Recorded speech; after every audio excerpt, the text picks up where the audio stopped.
DPA news Marathi, शोध सत्य बातमीचा।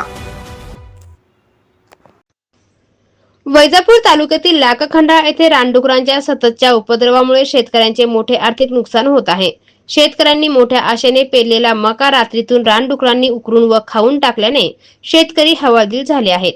या घटनेत पुढील शेतकऱ्यांच्या मका पिकांचे नुकसान झाल्याची माहिती समोर आली आहे।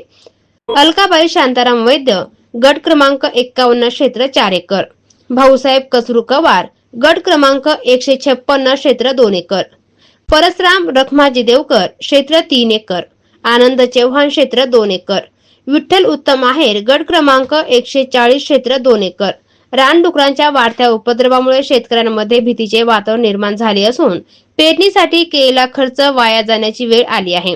वन विभागाने तातडीने घटनास्थळी भेट देऊन पंचनामा करावा, नुकसान भरपाई द्यावी, तसेच रानडुकरांचा कायमस्वरूपी बंदोबस्त करण्यासाठी प्रभावी उपाययोजना कराव्यात, अशी मागणी बाधित शेतकऱ्यांकडून करण्यात येत आहे। या दरम्यान परिसरातील इतर शेतकरीही रानडुकरांच्या वाढत्या उपद्रवामुळे चिंतेत असून प्रशासनाने त्वरित दखल घ्यावी, अशी मागणी होत आहे। तुमचं नाव? माझं नाव दीपक शांताराम वैद्य आणि सदरील हे क्षेत्र अलकाबाई शांताराम वैद्य यांच्या नावावर आहे। गट नंबर 51, लाखखंडाळा, तालुका वैजापूर, जिल्हा छत्रपती संभाजीनगर। नुकसान नेमकं कधी झालं? नुकसान रात्री 10-11च्या नंतर झालेलं असायला पाहिजे असं वाटतं। आणि किती एकरामध्ये डुकरांनी उद्ध्वस्त केली? 4 एकर क्षेत्र आहे। 4 एकर क्षेत्रामध्ये मक्का पेरणी काल केली होती आणि सकाळीच पाहिलं आम्ही तर पूर्ण डुकरांनी म्हणजे मक्का खाऊन टाकलेली। आणि किती एकरामध्ये आपलं किती रुपयाची नुकसान झाली? अंदाजे 25,000 रुपयाचे नुकसान झालेले आहे। खतं, पेरणी, मक्का बियाणे, रानं तयार करणे। याआधी कधी अशी घटना घडली होती? याआधी झाली होती बरं का, बऱ्याच वेळेस झाली होती का उभ्या मक्कामध्ये मका पाडून पिठा खाल्लेला आहे, पण यावेळेस पेरत्याच वेळेस नुकसान चालू झालं। वन विभागाला काही माहिती वन दिली? विभागाला फोन केलेला आहे, ते म्हणजे पहिले ऑनलाईन तक्रार करा, नंतर आम्ही येतो पंचनामा करायला त्यांच्या आणि पिकाच्या संरक्षणासाठी तुम्ही कोणते उपाय केला? पिकाच्या संरक्षणासाठी आता उपाय करायला काही अजून सध्या म्हणजे एवढं संकट कधी आलंच नव्हतं एवढं मोठं। गावामध्ये अजून काही शेतकऱ्यांची अशीच काही बऱ्याचशा शेतकऱ्यांचे नुकसान झालेले आहे। भाऊसाहेब कवार, विठ्ठल आहेर, परसराम रखमाजी देवकर। आणि सरकारला तुम्हाला आता काय संदेश द्याल? सरकारकडे आमची एकच विनंती आहे का आता हे झालेल्या नुकसानाची नुकसान भरपाई मिळावी आणि तार कंपाऊंड वगैरे साठी काहीतरी योजना आणि डुकरांचा बंदोबस्त करण्यात यावा या वन विभागाच्या। आज लाखखंडाळा गावामध्ये अलकाबाई वैद्य यांच्या शेतामध्ये साधारण 4 एकर मका काल पेरणी झाली आणि आज सकाळी त्या शेतावर त्या शेतकऱ्यांनी जाऊन पाहिलं तर पूर्ण 4 एकराचं बियाणं डुकरांनी खाल्लं आणि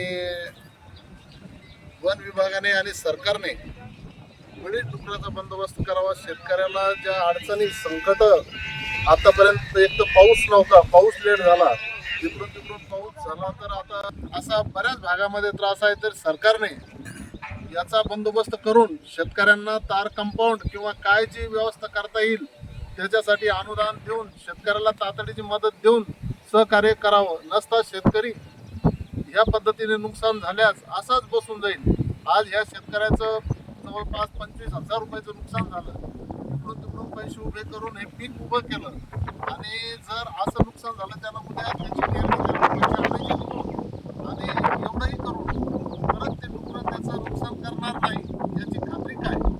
म्हणून सरकारने या डुकरांच्या बाबत किंवा वन्य प्राण्यांच्या बाबत ताबडतोब उपाययोजना करून त्या भागामध्ये काय करता येईल त्याची व्यवस्था करून शेतकऱ्यांना तार कंपाऊंड करण्याची व्यवस्था सरकारने अनुदान रूपी पैसे देऊन करावी, ही आमची सरकारला विनंती आहे।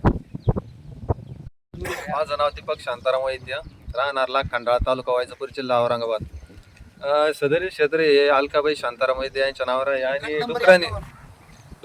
डुकरांनी काल मका पेरली होती। डुकरांनी म्हणजे 4 एकर मका पेरेले, तर डुकरांनी नुकसान जास्त केलेलं असल्यामुळं याची आम्हाला वन विभागाने दखल घ्यावी, ही वन विभागाकडे विनंती आहे। क्षेत्र किती आहे? क्षेत्र हे गट नंबर 51 मध्ये एक हेक्टर 60 क्षेत्र आहे.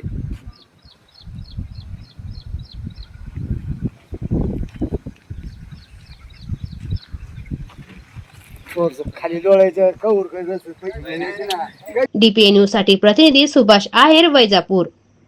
ताज्या घडामोडी व अपडेट जाणून घेण्यासाठी आताच DPA न्यूज चॅनलला सबस्क्राईब करा आणि बेल आयकॉन क्लिक करायला विसरू नका.